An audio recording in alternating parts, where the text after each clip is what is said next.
What's up guys, my name is Bryce with Dust Runners Automotive Journal, and today we're going to be talking about the Land Rover versus Range Rover.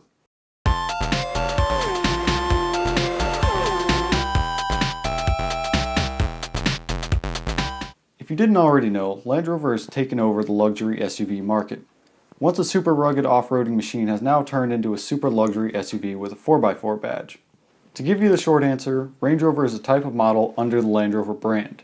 People often refer to Range Rover as a standalone brand because saying Land Rover Range Rover Evoque sounds kind of stupid. The Land Rover brand all started with the Series 1.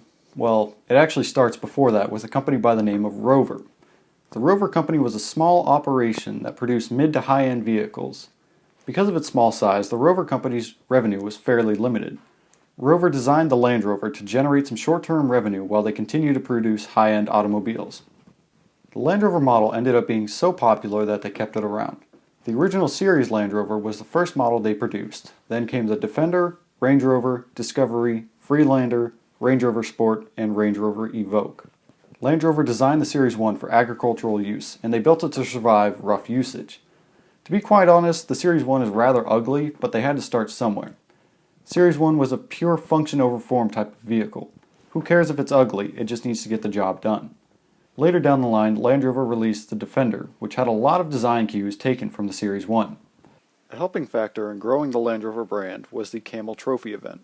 This took a bunch of early Land Rover models and put them through absolute hell. This proved to the world that nobody built a more rugged SUV than Land Rover. Land Rover was working on creating a larger, city-friendly SUV ever since they released the Series 1. Like I mentioned before, Land Rover designed the original Series 1 for agricultural use. This didn't suit everybody, so it made sense to make a more city-oriented model. Land Rover launched the Range Rover model in 1970, and it was an instant success. The trend of leisure SUVs had emerged in the 1960s, and the American market loved it. Today, the original Range Rover is not only rare, but quickly becoming a collector's item. At some point, Land Rover started to shift from extremely rugged vehicles to more city-friendly luxury SUVs. Arguably, the biggest turning point was the Land Rover Discovery 2.